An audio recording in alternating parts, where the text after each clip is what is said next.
Good morning, ladies and gentlemen, and welcome to the Champion Iron to launch cash tender offer to acquire Rana Gruber. At this time, all participant lines are in the listen-only mode. Following the presentation, we will conduct a question-and-answer session. And if at any time during this call you require immediate assistance, please press star zero for the operator. Also note that this call is being recorded on Monday, December 22nd, 2025.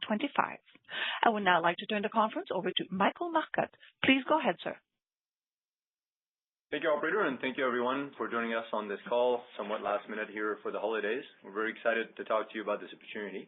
Before we get going, I'd like to highlight that we'll be using a presentation which is available on our website at championiron.com. We're also going to be making forward-looking statements throughout this call. You can read more about our forward-looking statements, risk, and assumptions on the disclaimer page of this presentation and in our MD&A. Just joining me here in the call today includes many of our executives, including David Cataford, our CEO, Alexandre Belleau, our COO, and also Gunnar Moe, the CEO of Rana Gruber. Before we turn it to David for the formal portion of the presentation, I'll turn it to David and then Gunnar to do introductory remarks for the transaction. David? Thank you very much, Michael. Thanks, everyone, for being on the call today. I think a very positive announcement today. Our team is very excited about the announcement that we put out yesterday evening.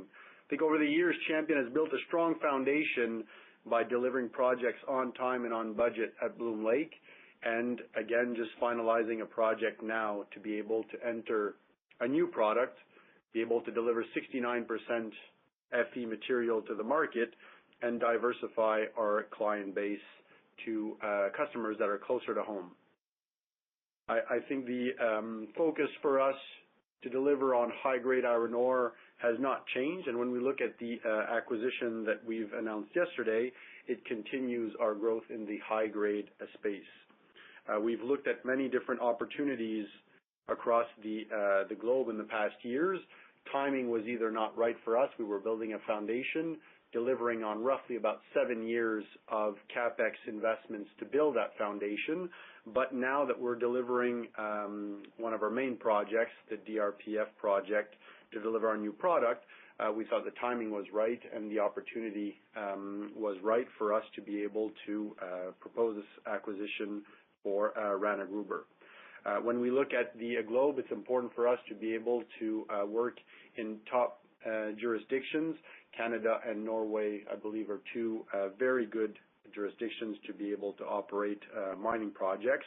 And when we look at potential acquisitions, one, the asset is good, but what's very important as well is the workforce has to be incredible. And what we saw when we looked at the asset was that it was very well run with great people, great talent, and similar culture than what we have at Bloom Lake. So by combining the companies, we do feel that we will be able to find synergies together and be able to continue growing these businesses also together. When we look at other elements that are very similar between our businesses, obviously climate, we operate in similar regions, even if they're a few kilometers away on the globe, but both used to operating in the north, and also we both benefit from low-cost hydroelectric power, making our two projects some of the lower CO2 intensity projects in the iron ore space, especially in the high-grade space. So we do feel that by combining the assets, we'll be able to capitalize on this in the coming years to be able to decarbonize the steel industry.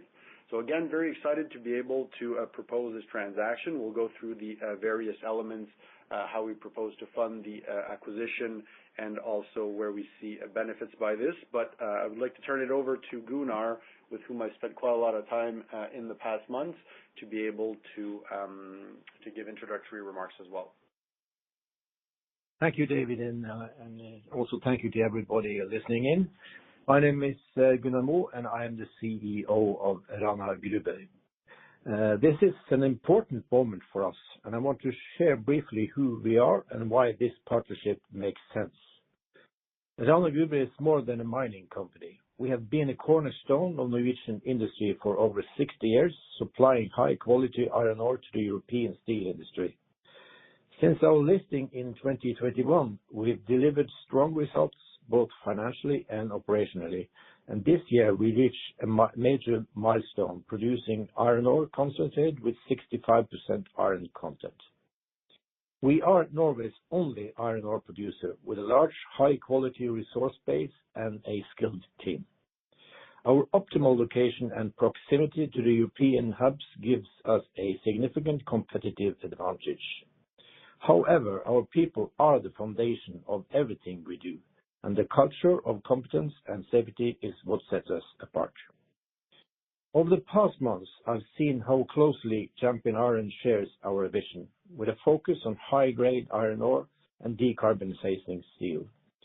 We also share important values like transparency and long-term thinking, as well as a commitment to social responsibility. Together, we think we can achieve great things. Our team is ready to play a key role in Champion's expansion strategy while continuing to deliver the strong operations that have defined Rana Gruber for decades. Thank you for your trust, and I look forward to hearing your perspectives on this exciting opportunity. Thank you, and back to you, David. Thank you very much, Gunnar. So if we go through the transaction summary, what we've announced is an all-cash transaction to acquire 100% of Rana Gruber shares for 79 NOK per share. This implies an equity value of roughly 2.9 billion NOK, or just shy of $290 million US. To be able to fund the transaction, we're looking at a combination of our own liquidities, around $100 million US private placement with la Caisse de dépôt et placement du Québec, so Quebec's largest pension fund, and also a fully underwritten commitment from Scotiabank for a $150 million US term loan. In terms of approvals and conditions, we already have over 51% of Rana Gruber's shareholder owning that have entered into a separate pre-acceptance undertaking. When we look at the next steps for this transaction, we expect potential close, if everything goes according to plan, in the second quarter of 2026. When we look at this acquisition, so again, what was important when we looked at this was to be able to align with a group that has the same vision as us, and our vision to continue on the decarbonization of the steel industry is definitely on the top agenda.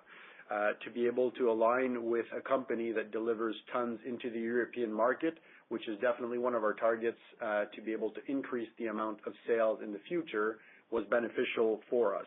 I know on a few calls we've spoken in the past years that the European steel market was maybe in a more complicated position, with quite a lot of steel from China seeing its way into Europe.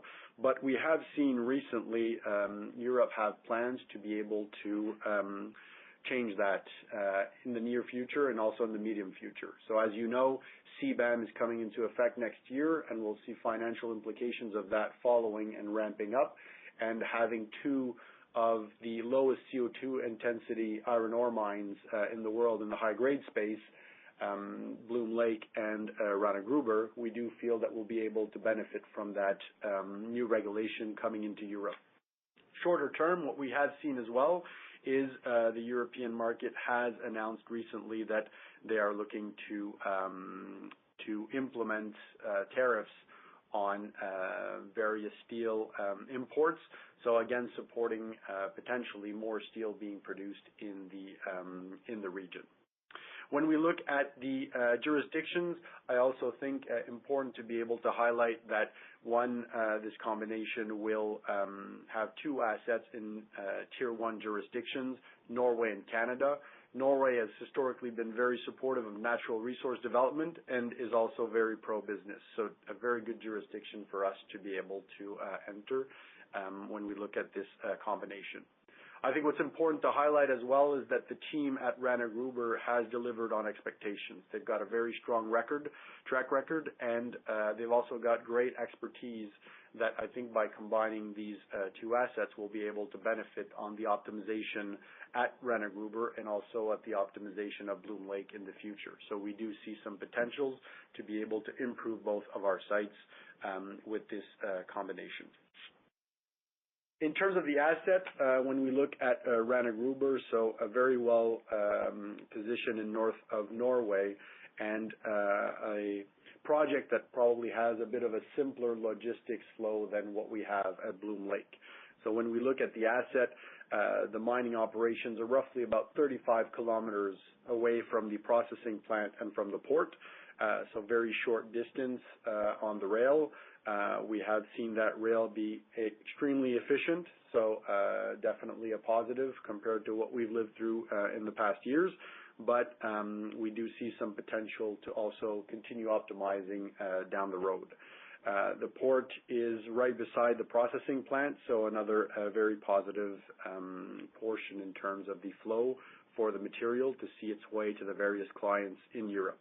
The mine produces roughly about 1.8 million tons per year of some high-grade products, 2 blends of hematite iron ore, and a specialty magnetite product that is also being produced, which will diversify the product mix that we currently have at Bloom Lake. In terms of the position or geographical position of the asset, so what's interesting is that the asset is roughly 3 to 4 days sailing time from various European clients. So this means that Rana Gruber is definitely a supplier of choice for a lot of European steel mills, and they can have creative ways to be able to deliver tons with a different working capital portion for steel manufacturers than what producers that are further away can do. So definitely a positive for us to be able to increase our positioning in Europe. And again, when we talked about the European steel market, we do see short and medium term some positives coming on this front. In terms of sustainability, so definitely a combination that aligns two companies with similar culture and values. Rana Gruber is one of the only sites in the world that has a lower CO2 intensity per ton of high-grade iron ore produced. So again, we do believe that in the future we'll be able to benefit from this once CBAM comes into effect, and definitely a positive when we sell to European steel mills. Second, the access to renewable energy. So both sites, Rana Gruber and Champion, have access to hydroelectric power at very attractive rates. In terms of historical financials, so when you look at the asset, it has delivered average of about 1.8 million tons per year in the past years. That has ramped up since 2010, 2012. So we have seen the team over there do great jobs to be able to maximize the amount of tons that are delivered from the site. And working on an extensive due diligence, we do feel that there is opportunities for growth in the future. So we should be able to work with the Rana Gruber team to be able to seize those opportunities in the future. In terms of profitability, so we have seen the site deliver EBITDAs ranging from $50 million to $110 million per year historically, and this is prior to Rana Gruber delivering on the recent upgrade to 65% Fe. So the product was slightly lower grade in the past, and they're now on a path to be able to deliver 65% Fe material and even have opportunities to be able to continue increasing that grade. So we do see potential improvements in the future in terms of grade at the site. In terms of the funding structure, so we expect to fund this transaction out of cash from Champion. So as at September 30th, 2025, Champion had roughly about $325 million cash and cash equivalents on hand. This is Canadian dollars. And we do expect to deliver around $39 million US of our own cash for the transaction. We've entered into a deal with Caisse de dépôt as well for a private placement of $100 million US. Why Caisse de dépôt? Well, we've been partnered with Caisse de dépôt since the beginning. They're actually the first group that have supported us to be able to deliver our restart of the Bloom Lake mine, and they've supported us since on various journeys that we've had to be able to create the foundation that we have today at Bloom Lake. But Caisse has always been a very good partner of us, and we're very happy that they will now become our largest shareholder at roughly about 8.5% of the company. We've also received a commitment letter from Scotiabank for a fully underwritten term loan of $150 million US. When we look at the various financial metrics, we don't expect this to materially change our current leverage ratio. So we do feel that this transaction will be accretive for Champion shareholders. That being said, I'll turn it over to Michael Marcotte, who's worked extensively in the past months to be able to deliver on this acquisition, and we'll then turn it over to the Q&A period of the call. Thank you, David.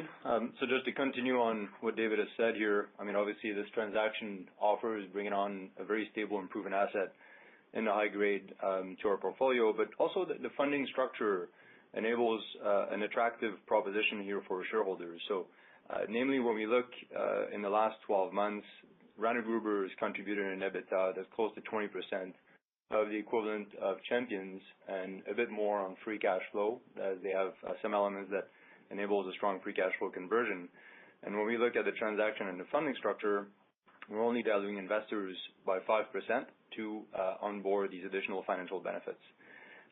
So when we look at the post-transaction metrics, including the additional debt we will onboard to complete the transaction, it is true that on a trailing basis, we're increasing slightly our leverage from about 1.3 times to 1.6, which remains pretty close to many industry peers. But when we look on a forward basis, we're confident that with the DRPF project that's being completed as we speak, and also Rana Gruber's recent 65% upgrade, we're seeing some strong probabilities and potential to delever the business on a forward-looking basis, which will be a focus for our company. When we look at the portfolio of the business pro forma, this really brings a unique platform for investors.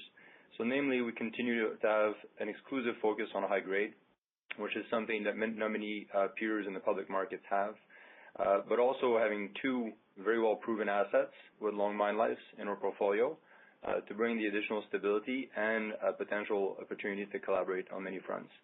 I mean, obviously there's other opportunities long term that we can explore with this portfolio. Namely, both assets have approximately 15-year mine life, a substantial resource that we can look to develop beyond to continue developing both of these assets into the future generations. But also having the larger cash flow base from these two combined assets will enable the company to continue considering growth projects. Namely, we continue to advance the Kami project feasibility study that we expect to finish by late next year. And I'll remind people as well that we have one of the largest cluster of high-grade iron ore in the world, which we named Cluster 2, which is south of our Bloom Lake mine. So in the future, we do believe that having a larger cash flow base on these two combined assets could enable us to unlock other opportunities in the portfolio in the future. When we look at this potential transaction, it doesn't change our strategy. It actually supplements it. So namely, when we looked at growth, we've always looked at growth in a very diligent way to be able to absorb growth within our own organic capabilities. And having the combined cash flow of these two assets will continue to have us elaborate those kind of opportunities in the future. We continue to have our commitment with regards to shareholder return. And again, having the stability of these two assets will enable us to potentially optimize shareholder return in the future, which we continue to evaluate. And also at the core of our business remains making sure we want to create a positive impact in the communities where we operate. And we do know that's very important for the Mo i Rana community. And the Rana Gruber team has done an outstanding job on that front. And we look forward to collaborate with them on that front. And maybe before I turn it to Q&A, I'd just like to thank people here at Champion and at Rana Gruber. I see many of whom here on the call It's been great to collaborate with many people in recent weeks and months, and I think the collaboration we've had really proves that we share the same values and opportunities to collaborate on many fronts on technical expertise in the future. So with that, I'll turn it back to the operator for Q&A portion, and thank you, everyone. Thank you, sir.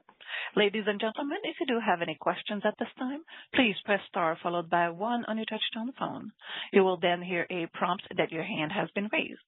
And should you wish to withdraw from the polling process, please press star followed by 2.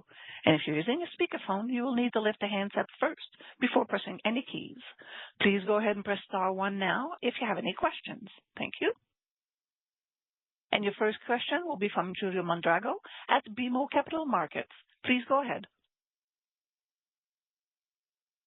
Hi. Hello. Good morning, all.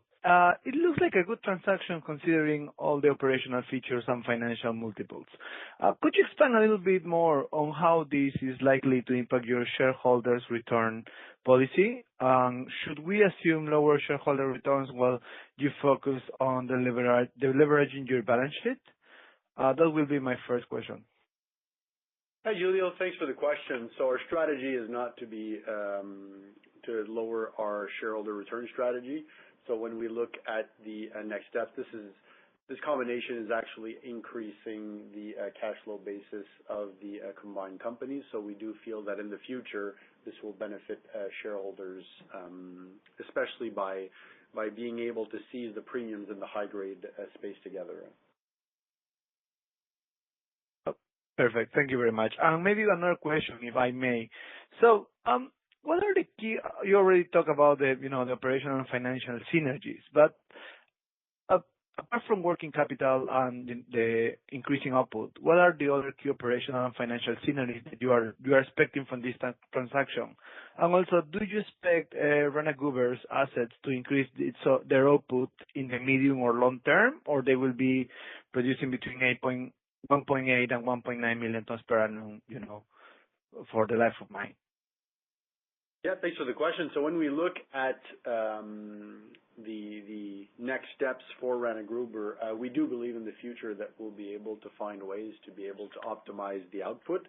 For now, I think the main focus is to deliver on the new 65% Fe material and be able to eventually look at maybe even increasing that grade to be able to be and continue being a supplier of choice in Europe.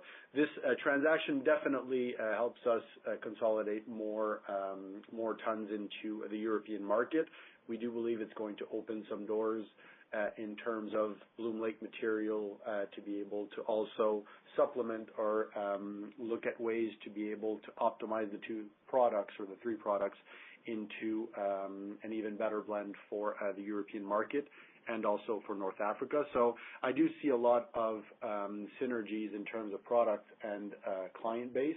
So that's definitely one of the main highlights. And also, when we align with great people, we always find ways to be able to cross-optimize different assets.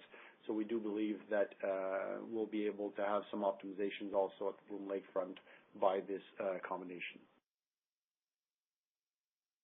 Perfect. Thank you very much, and have a lovely holiday, guys. You too. Thanks, Julio.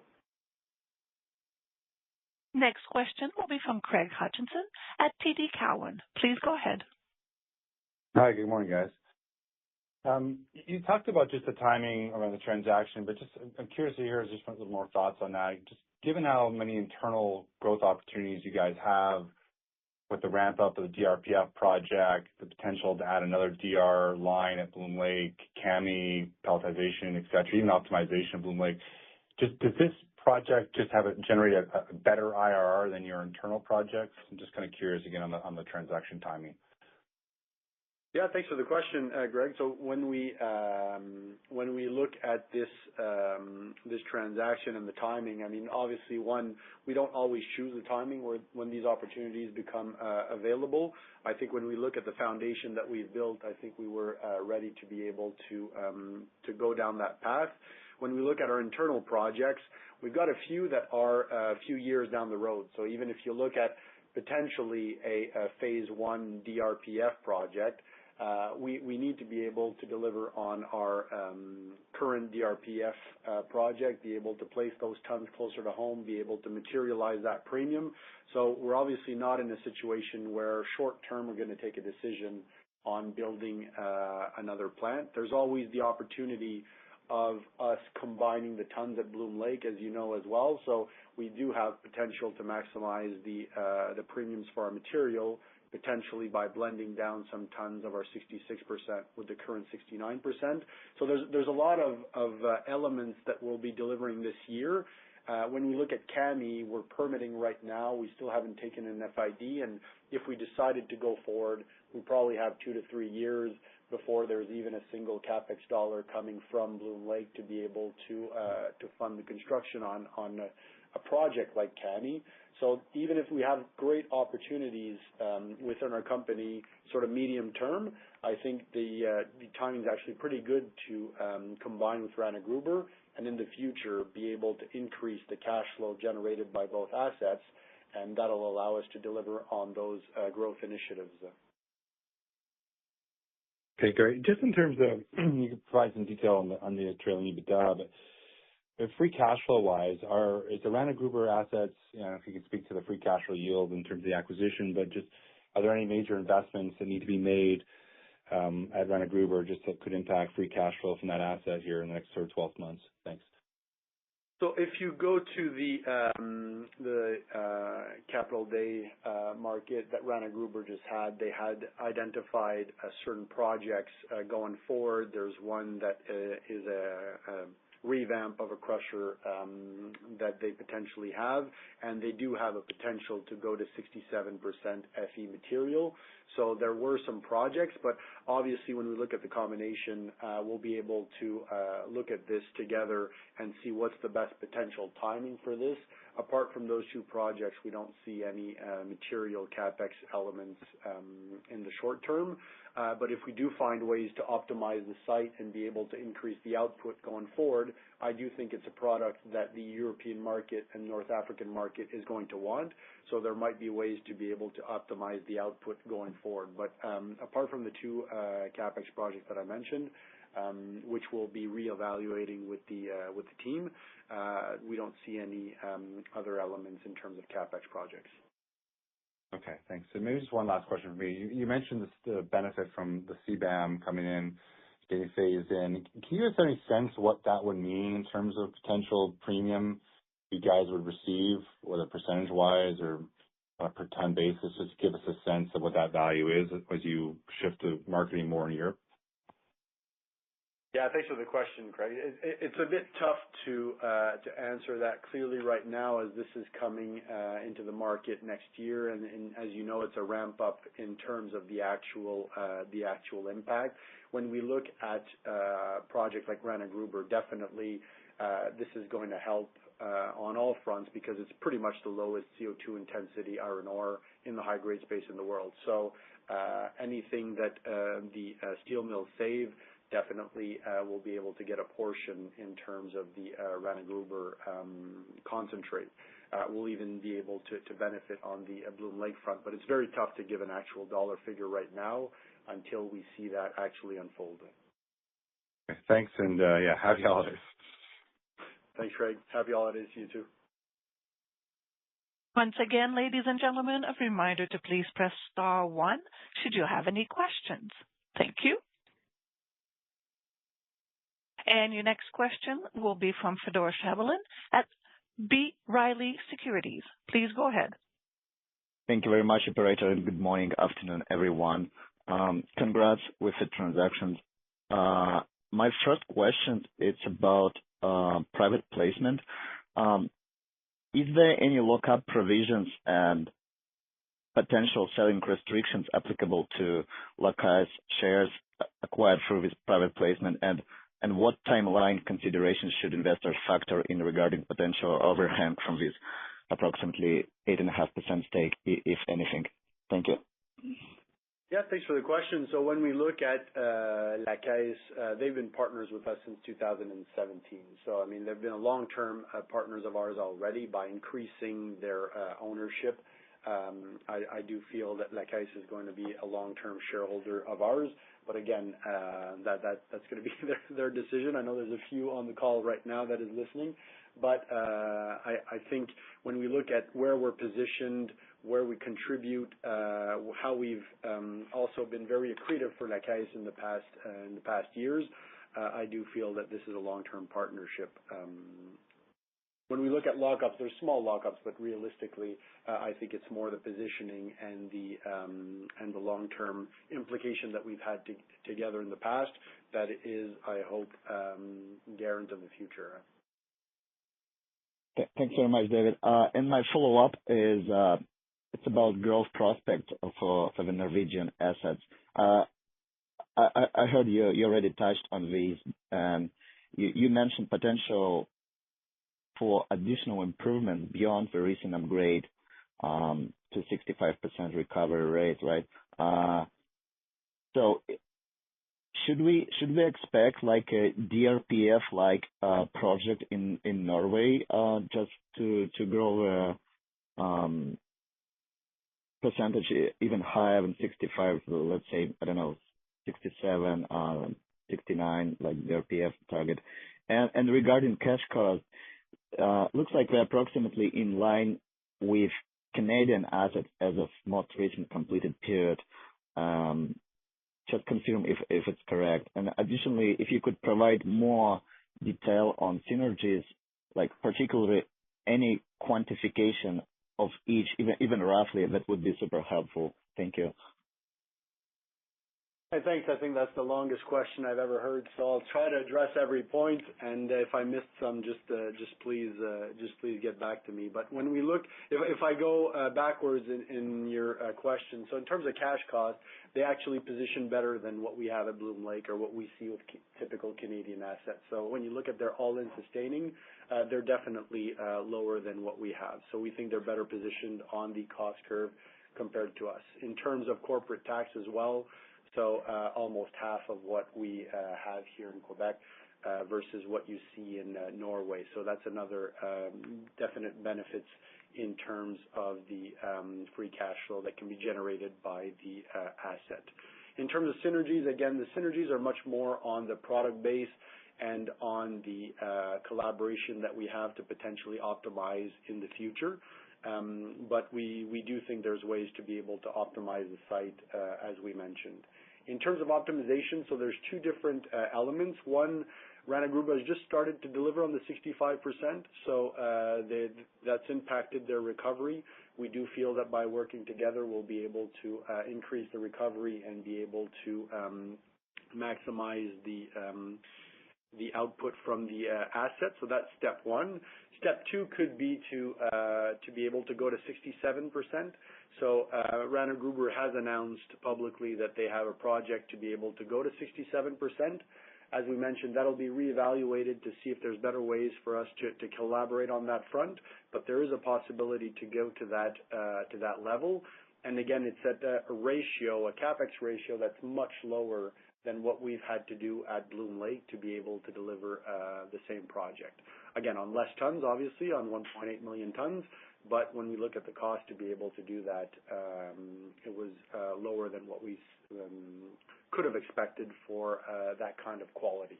In terms of output, is there possibilities to increase the output at Rana Gruber? The answer is yes. We'll have to work together to be able to materialize that in the future, but we do see that as a potential. Once we've delivered on the 65%, we've increased the recovery, and we've worked together to see the potential increases in output. That's definitely something that we will be looking at together.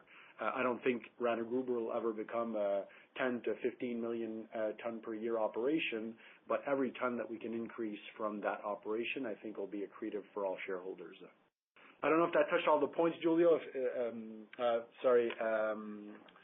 Theodore, but if you have any follow-ups, just let me know. No, thanks, David. It was clear, and sorry for my long question. I'm just playing with the model in real time. So thanks, congrats again, and best of luck. Thank you. Happy holidays, Peter. Next question will be from Brian MacArthur at Raymond James. Please go ahead. Good morning, and thank you for taking my question. A lot of talk about the grade at Rana Gruber. Can you talk about the impurities and whether there's any benefit to when you're marketing with clients in, let's say, Europe, because it's the best transportation, to have synergies and advantages with your Bloom Lake materials? Is there any advantage there as well? Hi, Brian. Thanks for the question. So when we look at Rana Gruber, there's a few products that they make. They make a specialized magnetite product that doesn't sell into the steel market, so it sells into the chemical market, which benefits from higher premiums and is not necessarily linked to the dynamics on the steel industry. So that's definitely one positive from the product mix. When you look at their hematite concentrate, they do benefit from slightly lower silica than what we have in our 66% material. So that's definitely one of the benefits as well for the European clients. But if you look on a macro level, they're pretty similar products. And are there opportunities to expand the magnetite sales? Definitely, yeah. That's definitely one of the elements that we want to work together to be able to benefit, because it diversifies our clients, puts us in a niche market that has an even higher premium than what we have typically. So when you look at the future, and when you look at the mine plan of Rana Gruber, their magnetite actually increases a little bit over the next years. So there will be a possibility to make more of this material, and we do feel that's definitely a positive in the future for us to maximize revenues at Rana Gruber. Great, thanks. And maybe if I can sneak one more in, back to Craig's question about how you look at opportunities. You've now talked about the bigger company. It'll give you more flexibility to look at other opportunities.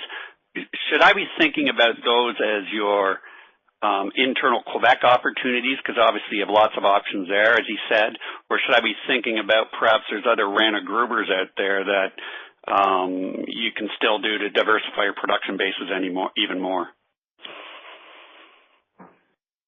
Yeah, thanks for the question, Brian.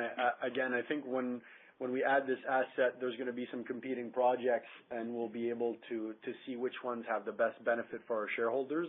Right now, we've got a pretty good pipeline of projects in Quebec and Labrador, so definitely that's front and center for us. But as we potentially go forward with Rana Gruber, well, then if there are opportunities in the region, because when you look at the dynamic in the iron ore industry, there's very few groups of our size that can look at assets like Rana Gruber that produce roughly about 2 million tons per year that can be accretive for our company. Obviously, an asset like this doesn't make a lot of sense in a producer that has 300 million tons of production per year. But because we're more in the niche market, high-grade premium, we saw a path for Rana Gruber to also get into the DR material. If there's other opportunities in the region, well, they'll definitely compete with our current projects. Great, thanks. Thank you very much. Thank you, Brian. Have a happy holiday to you too. You too. At this time, ladies and gentlemen, it appears we have no other questions registered. I will turn the meeting back over to David Cataford. Hi, thanks everyone for being on the call just a few hours before Christmas and maybe disturbing a little bit your pre-Christmas vacations. But thanks for being on the phone and being able to witness this exciting time for Champion and for Rana Gruber. Again, when we look at this potential combination, I mean, this is not us buying a Bloom Lake and it's a big fixer-upper. This is us aligning ourselves with a great team, with a great asset that's operated for decades in a non-interrupted way through all economic cycles, so very well positioned to service the European market and very well positioned to continue to grow by our combination. So I do think this is going to be very accretive for our shareholders down the road, and I do expect that we'll find great ways to optimize both our assets going forward. So with that being said, I'd like to thank everyone again for being on the call. Wish you a great holiday season for you and your families, and looking forward to speaking at the end of January at our end of quarter call. Thanks, everyone. Thank you, sir. Ladies and gentlemen, this does indeed conclude your conference call for today. Once again, thank you for attending, and at this time, we do ask that you please disconnect.